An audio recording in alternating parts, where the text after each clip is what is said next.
بسم ربک الذی خلق، اپنے رب کے بارے میں سب سے پہلے اور اپنے نبی اور علم کا رتبہ اور مقام دیکھو۔ اس دنیا کے اندر بہت سارے کام ہیں، کھیتی بھی ایک کام ہے، کھیتی باڑی بھی ایک کام ہے، سیاست بھی ایک کام ہے، حکومت بھی ایک کام ہے، گھر سنبھالنا بھی ایک کام ہے، شادی کرنا بھی کام ہے، بیوی بچے پالنا بھی ایک کام ہے، بہت سارے کام ہیں دنیا کے اندر۔ لیکن اللہ تبارک و تعالیٰ نے اپنے نبی کو کیا حکم دیا؟ قل رب زدنی علما، اے میرے حبیب اللہ سے دعا مانگا کرو۔ اے اللہ کس چیز کے بارے میں؟ اللہ نے دعا کا سلیقہ سکھایا، دعا کے الفاظ بتائے۔ قل رب زدنی علما، دعا یہ مانگا کرو کہ اے اللہ میرے علم میں زیادتی عطا فرما، مجھے زیادہ سے زیادہ گیان عطا فرما، زیادہ سے زیادہ علم عطا فرما، زیادہ سے زیادہ جانکاری عطا فرما۔ اس کے بارے میں آپ غور کر رہے ہیں، دولت کے بارے میں دعا نہ مانگی گئی، حکومت و قیادت کے بارے میں دعا نہ مانگی گئی، مال و دولت گلے پھلے کے بارے میں بال بچوں دعا نہیں مانگی گئی۔ پہلے اللہ نے حکم دیا تو اس بات کا حکم دیا کہ علم کے بارے میں دعا کرو۔ اے مسلمانوں، یہ اس بات کی دلیل ہے کہ اللہ کے حبیب کو جب یہ حکم ملا ہے تو اللہ کے حبیب کے جو پیروکار ہیں، جو اللہ کے حبیب کے نام لیوا ہیں، جو اللہ کے نبی کے سے محبت کرنے والے ہیں اور آپ کی اطاعت اور اتباع کرنے والے مرد اور عورتیں ہیں، انہیں بھی ہمیشہ اللہ سے یہی دعا کرنا چاہیے، رب زدنی علما، اے اللہ مجھے میرے علم میں زیادتی عطا فرما، میرے علم میں برکت عطا فرما، میرے علم میں فروتنی عطا فرما، اے اللہ مجھے علم کی دولت سے مالا مال فرما دے۔ اس کی دعا اللہ سے مانگا کرو، کیونکہ جب علم آئے گا تو تاریکیوں جہالتوں کی تاریکیاں دور ہوں گی، نادانیوں کی ظلمتیں دور ہوں گی۔ علم آئے گا تو ترقی آئے گی، علم آئے گا بہاریں آئیں گی، علم آئے گا جناب علی آپ کے اندر جینے کا سلیقہ آئے گا۔ بہت سارے بھائی لوگ یہ سوچتے ہیں کہ ہم مدرسہ بناتے ہیں، ہم لوگوں کو حافظ قرآن بناتے ہیں یا عالم بناتے ہیں، کیا فائدہ یہ سب پڑھنے کے؟ کیا فائدہ اس سے جانکاری سے؟ نہ اس کو علم میں کہیں نوکری ملے گی، نہ حکومت کی کوئی اس کو حکومت کے ہاں نوکری ملے گی، نہ اس کی کوئی سروس لگے گی، نہ اس کی کہیں چاکری لگے گی۔ یہ کیا فائدہ علم حاصل کرنے سے؟ میرے عزیزوں، علم اس لیے نہیں حاصل کیا جاتا، صرف اس لیے نہیں حاصل کرنا چاہیے کہ اس سے دولت کمائی جائے، صرف اس لیے علم نہیں حاصل کیا جاتا کہ اس سے حکومت حاصل کی جائے، یا علم اس لیے نہیں حاصل کیا جاتا کہ اس کے ذریعے سے ہمیں نوکری ملے گی، ہمیں سروس ملے گی، دوسروں کی غلامی ملے گی۔ نہیں، علم سلیقہ سکھاتا ہے، علم جینے کا قرینہ سکھاتا ہے، علم تہذیب سکھاتا ہے، علم تاریکیوں کو دور کرتا ہے، علم بولنے کا ڈھنگ سکھاتا ہے، علم چلنے کا ڈھنگ سکھاتا ہے، علم رب کی بندگی اور عبادت کرنے کا ہنر سکھاتا ہے، علم نظافت سکھاتا ہے، علم طہارت سکھاتا ہے، علم صفائی سکھاتا ہے۔ علم ہی سے حیوانات اور انسان میں فرق کیا جاتا ہے، کیونکہ حیوان کو علم نہیں ہوتا، انسان کو علم ہوتا ہے، کیسے چلنا چاہیے، کیسے کھانا چاہیے، کہاں بیٹھنا چاہیے، کہاں منہ لگانا چاہیے، کس سے کیسی باتیں کرنی چاہیے، اللہ کا حق کیا ہے، بندوں کا حق کیا ہے، باپ کا حق کیا ہے، ماں کا حق کیا ہے، یہ علم ہی بتاتا ہے۔ ورنہ جانوروں کو دیکھو، نہ انہیں باپ کا حق نہ ان کے باپ کا کوئی حق کا پتہ ہے، نہ انہیں کی ماؤں کا کوئی حق کا پتہ ہے، ہاں کوئی حق کا کسی کو پتہ نہیں، یہ صرف انسان ہی ہے۔ اور یہ انسان بھی وہ انسان یقیناً جانور ہوتے ہیں، جانوروں سے بھی بدتر ہوتے ہیں، جنہیں اپنے ماں باپ کے حق کا پتہ نہ ہو، جنہیں اپنے بیوی بچوں کے حق کا پتہ نہ ہو۔ وہ عورت بھی جاہل اور وہ عورت بھی جانور سے بدتر ہوتی ہے، جسے اپنے شوہر کے حقوق کا پتہ نہ ہو، اپنے بچوں کے حقوق کا پتہ نہ ہو۔ وہ طالب علم جانوروں سے بھی بدتر ہوتا ہے، جسے اپنے گرو کا، اپنے استاد کے حقوق کا پتہ نہ ہو۔ وہ انسان بھی، سنو، کان پہ ہاتھ رکھ کر کے سنو اور دل پر ہاتھ رکھ کے سنو، وہ انسان بھی جانور سے بدتر ہوتا ہے، جسے اپنے پیدا کرنے والے سے حق کا علم نہیں۔ یہ علم اللہ کے حق سے کو بتاتا ہے۔ علم نہ ہونے کی وجہ سے 80% بھارت کے مسلمان، میں بھارت کی زبان بول رہا ہوں، بھارت کے مسلمان 80%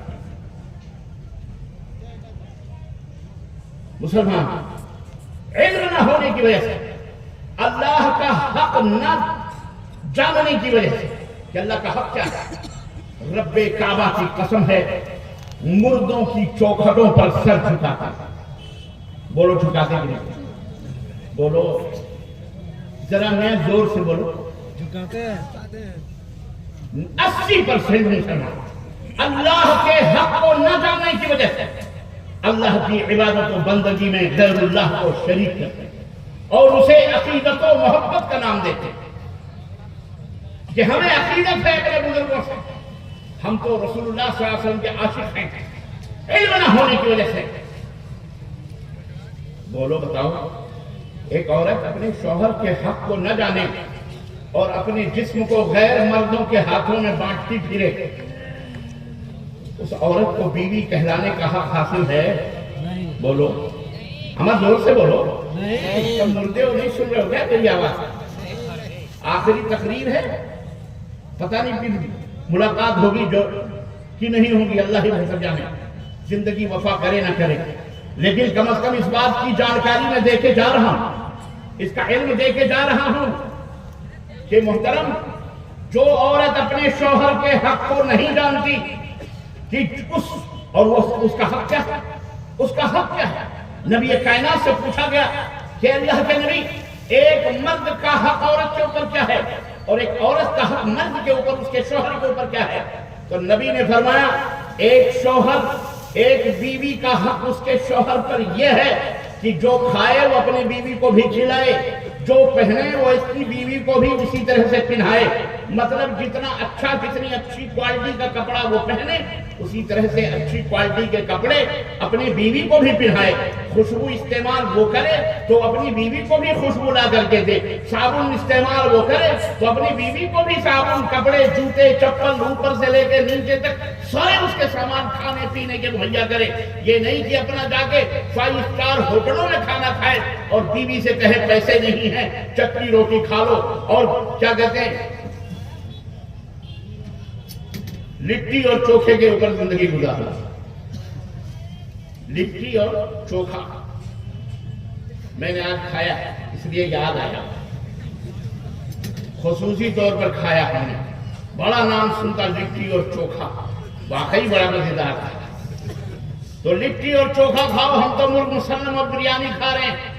نہیں یہ بیوی کا حق ہے اپنے اس کے شوہر کے اوپر کہ وہ کھلائے جو کھائے وہ کھلائے. اور شوہر کا حق اس کی بیوی پر کیا ہے وہ یہ ہے اللہ اکبر. نبی کائنات نے فرمایا کہ اس کا شوہر کا حق اس کی بیوی پر یہ ہے کہ وہ اپنے شوہر کی فرما برداری کرے اور اس کے مال اور اس کے آل اولاد کی حفاظت کرے اور اپنے شوہر کے سوا اپنے جسم کے کسی بھی حصے کو غیر محرم کے ہاتھ یا غیر محرم کے جسم سے نہ چھوائے اس کے قریب نہ کرے اپنے بسترے پر کسی غیر مرد کو نہ سلائے. یہ اس کے شوہر کا حق ہے. یہ جو عورت نہیں جانے گی کہ میرے مرد کا یہ حق ہے تو وہ کیا کرے گی؟ وہ نہ جانے کہاں کہاں غلط سلط حرکات اور سکنات اور غلط مردوں سے اپنے رابطے کرے. جسے پتا ہوگا وہ ہرگز اپنے مڈیر پہ کوا بھی نہیں بیٹھنے دے. جسے پتا ہوگا اللہ کے نبی کا حق اللہ کا حق کیا ہے رسول کا حق کیا ہے الحمدللہ وہ کبھی بھی اللہ کے ساتھ کسی بھی مخلوق کو شریک یا اللہ کا پارٹنر یا ساجھیدار بنا سکتا؟ بولو نہیں بنا سکتا. اور سنو اور آسان طریقے سے حضرت معاذ بن جبل رضی اللہ تعالیٰ عنہ نبی کائنات کے ہمراہ گدھیہ تھی. نبی صلی اللہ علیہ وسلم کی ایک گدھی تھی.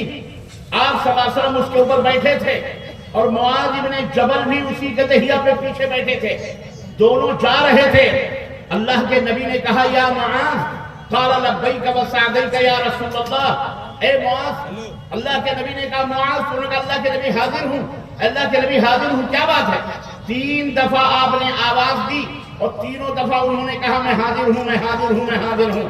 اللہ کے نبی نے فرمایا اقدری ما حق اللہ علی العباد وما حق العباد علی اللہ.